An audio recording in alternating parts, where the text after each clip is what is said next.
جب یہ قافلہ کوفے سے گزرا تھا نا شہیدوں کا اور اسیروں کا، نیزے کی انیوں پر شہیدوں کے سر تھے، تو ایک قیافہ شناس کوفے میں سروں کو دیکھ دیکھ کر احوال بتا رہا تھا،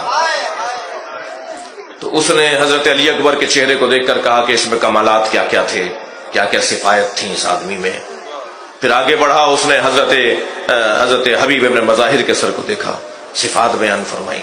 حضرت قاسم کے چہرے کو دیکھ کر کہنے لگا کفلقت القمر، چاند کا ٹکڑا ہے۔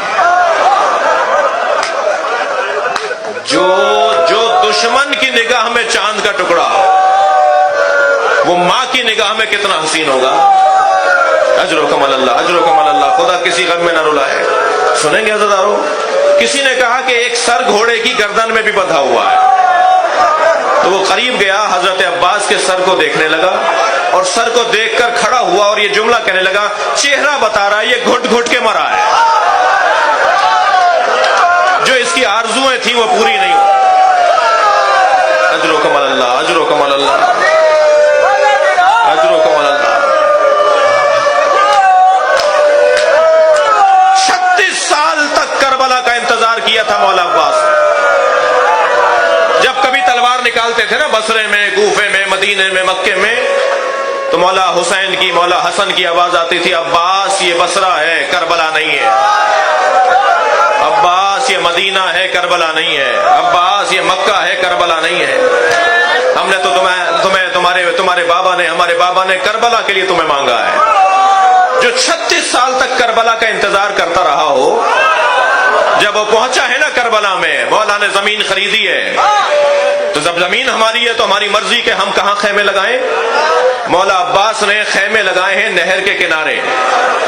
تو جب 4 محرم کو شمر کا لشکر آیا ہے، تو اس نے آتے ہی اس نے اعتراض کیا کہ حسین کے خیمے نہر سے ہٹائے جائیں۔ تو مولا عباس کو خبر ہوئی، حضرت نے فرمائی ہماری ملکیت ہے، ہماری مرضی ہم جہاں خیمے لگائیں۔ تو اس نے اعلان کیا میں خیمے ہٹانے آ رہا ہوں۔ 1000 سپاہیوں کو لے کر شمر آگے بڑھا ہے خیمے ہٹانے کے لیے۔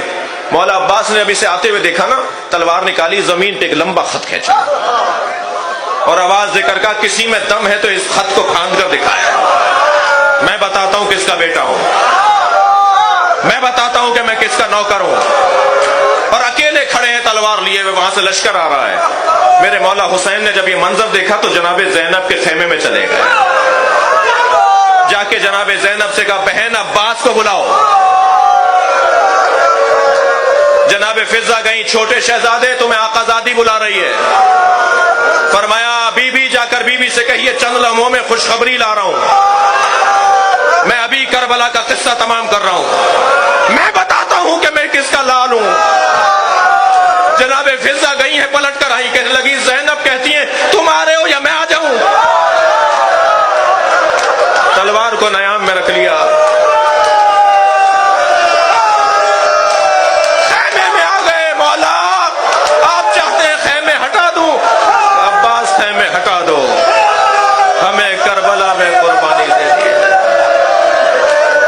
اجر و کمال اللہ، اجر و کمال اللہ۔ بہت رو لیا، بہت گریہ کر لیا آپ نے۔ جناب زینب نے کہا، فضہ نے کہا بی بی کہتی ہیں تم آتے ہو یا میں آ جاؤں؟ سمجھ گئے عباس کے بی بی کیا چاہتی ہیں۔ خیمے میں گئے ہیں، جا کے دیکھا حسین برابر میں کھڑے ہیں۔ فرمایا مولا میں خیمے ہٹا دوں؟ حضرت نے فرمایا ہاں عباس خیمے ہٹا دو۔ آپ رو رہے ہیں نا عزادارو؟ علامہ نقن لکھتے ہیں کہ 9 محرم کو جب پسر سعد نے پہلا تیر پھینکا ہے نا امام حسین کی طرف، تو عباس گھوڑا دوڑاتے ہوئے آئے اور کہا مولا آپ کہتے تھے نا جب تک پہل نہیں ہوگی ہم جواب نہیں دیں گے، اب دشمن کی طرف سے پہل ہو گئی ہے، اب بتاؤں میں کون ہوں؟ نقن صاحب فرماتے ہیں اگر مولا چاہتے تو جو کام اب عباس سے لے رہے ہیں وہ کسی اور سے لیتے۔ فرمایا عباس اپنی تلوار مجھے دو، جاؤ 1 رات کی مہلت لے کر آؤ۔ عزادارو یوں ہی مولا حسین کے برابر روزہ نہیں ہے، کربلا میں 2 بڑے روزے ہیں نا، برابر کا روزہ ہے۔